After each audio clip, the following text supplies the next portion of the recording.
sarana dan prasarana yang lebih sesuai dengan undang-undang dan peraturan yang memberikan rasa aman. Kira-kira itu kesimpulannya ya. Mau ada tambahan saya percaya. Ada tambahan cukup.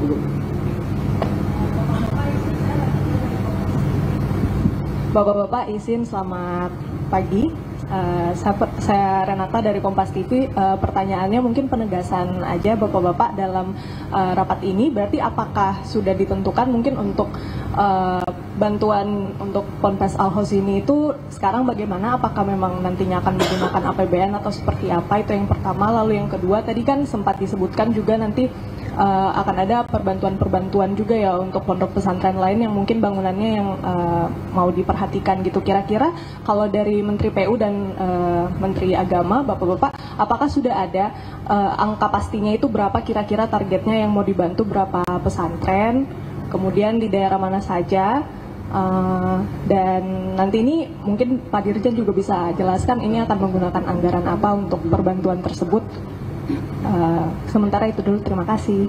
Ya, jadi kita tidak fokus hanya Al-Hozimi atau pesantren, tapi semua lembaga pendidikan, kegiatan keagamaan, tempat ibadah, rumah-rumah ibadah yang mengalami kerawanan akan kita bantu. Jumlahnya untuk pesantren baru sekitar 80 yang sedang proses audit. Tambah. Jadi tadi disampaikan juga dari Pak Mensesnek tadi, karena ada kerawanan tadi itu, terutama untuk Ponpes dan tempat ibadah, dari Pak Menteri Agama juga menambahkan. Jadi mungkin 8 bulan dalam batch 1 nanti kita akan perbanyak secepatnya, sehingga harapan kita semua adalah kejadian di Sidoarjo kemarin itu yang pertama dan yang terakhir, kira-kira gitu. Yang tadi ada Oh iya. Berarti mereka setelah mendapatkan pendidikan, apakah mereka bisa langsung konstruksi atau sebenarnya seperti apa? Ya, pelatihan itu adalah pelatihan dasar. Nanti kita sertifikasi. Harapan kami sih semacam vokasi lah ya. Kalau memang mereka nanti ke depan tertarik berada di bidang konstruksi, ya monggo saja. Paling nggak mereka di awal sudah mendapat pelatihan awal lah yang bersertifikat. Gitu. Makanya kemudian ada minimum usia 18 tahun. Kira-kira gitu. Oh, anggaran untuk renov belum kita sampaikan karena kan yang kita nggak fokus di, memang tidak fokus di kos ini, kita fokus di tempat lain. Jadi belum kita sampaikan tadi adalah anggaran untuk mereview 80 sampling pertama yang batch 1 tadi itu sekitar 25 miliaran. Kemudian untuk training tadi itu untuk 25.000 santri di 10 provinsi sampling itu sekitar 7 miliar sehingga saya nggak terlalu mahal lah itu.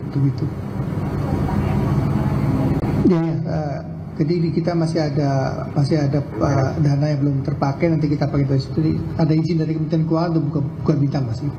Ya. Oke, karena Jumat, terima kasih. Satu lagi, boleh. Saya Pak, tanya kriteria yang dipakai sebagai acuan untuk pemerintah menentukan mana yang layak untuk mendapatkan bantuan itu seperti apa? Audit aja, teknis PU.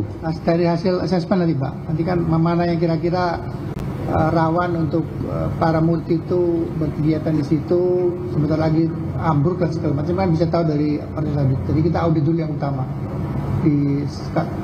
Diutamakan sih di tempat-tempat yang sudah terhitung, yang santrinya lebih dari 1.000, kemudian sudah penggunaan gedung yang sudah berumur lebih dari 10 tahun, dan ada bangunan gedung yang bertingkat lebih dari 2 tingkat, itu yang lebih kita utamakan. Jadi secara bertahap, secara keseluruhan juga kita akan audit Pak.